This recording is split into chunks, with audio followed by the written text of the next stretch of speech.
Hello, welcome back to my channel. It has been a while. My name is Serenity and this is Homemaking in Heels, where I love to talk about all things homemaking, femininity, all that good stuff. So if that's what you're into, go ahead and grab yourself something lovely to drink. Today I'm having sparkling water and let's get into it.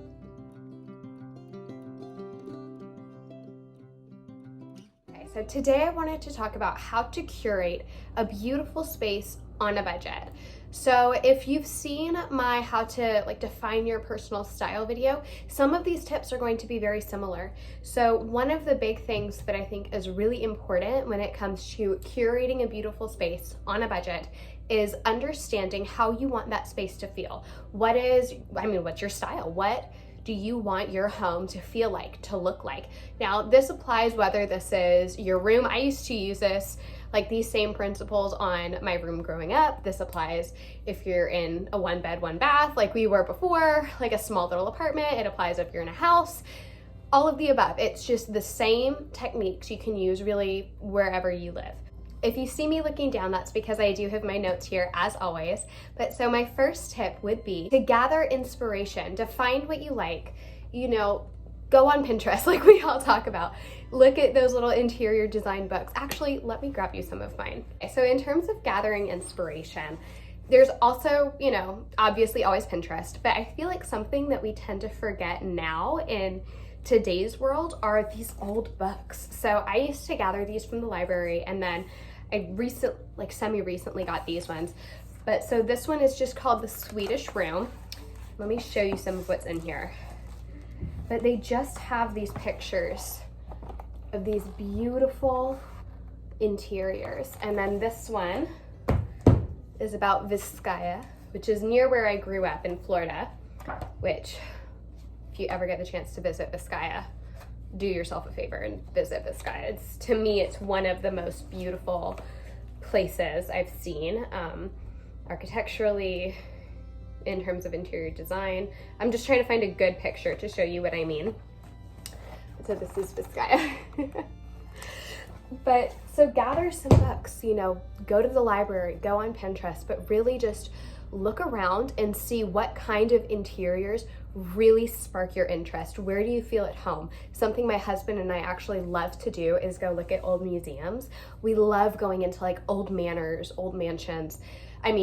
When I go to Denmark even, I love going to old castles and just seeing what these interiors are like. And something that he and I both have realized is that we really want our home to feel like a small little manor. We want it to feel with that old, traditional, just old world elegance. Similar with what I said in the defining your personal style video, I would say, pick out some words of what you want your home to feel like.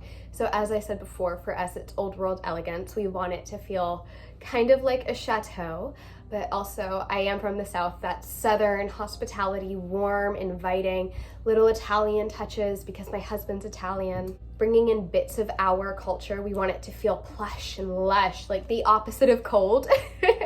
A little bit transitional, leaning more towards the traditional home. Neither of us are into very modern aesthetics. Then after you've kind of defined what you like, after you've figured out what your taste is, and kind of picked out those words like we talked about that you want your home to feel like, you want your home to match these adjectives, I would say to pick out a color scheme. So our color scheme, if you can kind of tell, is largely brown woods, beiges, golds, if you can see it. There's not really many that you can see in this shot, and blues. I love navy blue, like our rug. You can see we have a lot of old oak. This is actually the table that my husband grew up with. Our couch is beige, just those kinds of touches. I love this piece right here. For me, our entertainment center, we actually thrifted it, which goes into one of my other points. But for me, I'm like, this is the picture of what I want my house to feel like. It's old mahogany. There's a slope you can't really see to it. I love this piece. This piece is staying with us forever. But so as I said, pick out your color scheme. Like I said, ours is kind of golds, beiges, darker, or not darker, but deeper woods, navy blues. But that can go for the whole house, or it can go for a room in specific. So I have my office, which I've filmed in a few times. That one's more pastel. That one for me tends to lean more into like creamy whites, pastel blue, some pastel pink touches. That's more for that room. That's really my girly room because I don't think my husband wants like pastel blue and pink everywhere here. But then if you were to go into our bedroom, it's even deeper. It's all like navy, dark gray, dark wood. Again, into our dining room, there's more of a oaky and greens vibe. But then all together, because there's still some things that just transcend through, overall, it's a lot of jewel tones. It's a lot of dark woods. It helps the house feel tied together, but each room also feels cohesive because of the fact that there's a select color palette.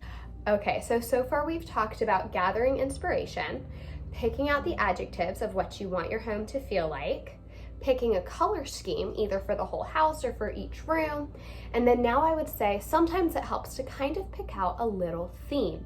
So we have the adjectives, but now within that adjective thing, within those adjectives, my husband and I have also picked out a slight theme that we want all of our house to adhere to. And it doesn't have to be like a massively popular theme. You know, I feel like often people think of like farmhouse or nautical or this or that. Ours is like Art Deco submarine. I don't even know if that makes sense. But it's not fully nautical, right? Like it's not like blue and white stripes. It's like, I don't know if you can see up there, we have a scuba head, and in our room there's a ship propeller, like the little thing on the bottom of a ship. There's just little touches like that. I have a pirate spittoon you've probably seen before. That it's just very much what we have. We want it to feel a little bit decrepit, like these individual pieces, a little bit worn down, you know, like you found it at the bottom of the ocean. It's kind of the vibe with the touches of luxe that is the kind of Art Deco movement, and then the depth and the darkness of like a submarine. But then that, all of that is mixed in with the chateau, southern, all of that we want it to feel.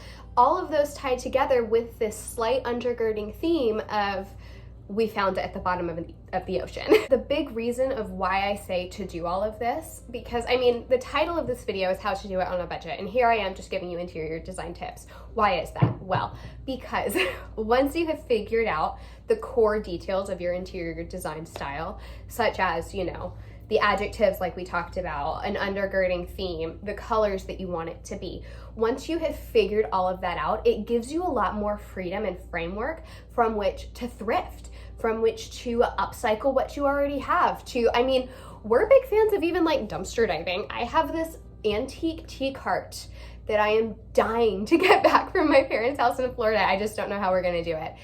But it's this antique tea cart. It's, I forget what the style is called, but I think it's Italian woodwork is what it's called. I'm not sure, but it's beautiful. It's this kind of a color with flowers on it, gold wheels. I'm obsessed with it. I miss it. I want to get it back. But that my mom and I found on the side of the road. Like, you can find really great stuff once you know what your style is. So once you've pinpointed those guidelines like we talked about, then it gives you the freedom to go thrifting. Literally, I'm looking in the background right here. This we bought on Amazon for, I want to say just over $100. And then you can't see it, but right there, there's a little fireplace heater that you really can't see, but that we also got brand new. Everything else we thrifted. This whole mahogany entertainment center was $100. This is from his couch, was a hand-me-down that we then recovered for like, I want to say it was $100 to buy couch covers for this massive couch that we have. Like, once you know what you like, you have a framework from which to upcycle, to thrift. You know what you're looking for, and that enables you to then look at like the dollar store, to look at Goodwill, because now you know what you're looking for. So anyways, I hope that was helpful. Those are my tips on how to both figure out your interior design style and then curate a beautiful space on a budget. I hope this helped. I will see you next time in my next video. Also, I'm not gonna do a little outfit of the day in this one because you can basically see it. I'm literally, today's a mucking around kind of a day. So I'm wearing just like a tank top and these overalls, but yeah. Anyways, I will see you in my next video. Bye.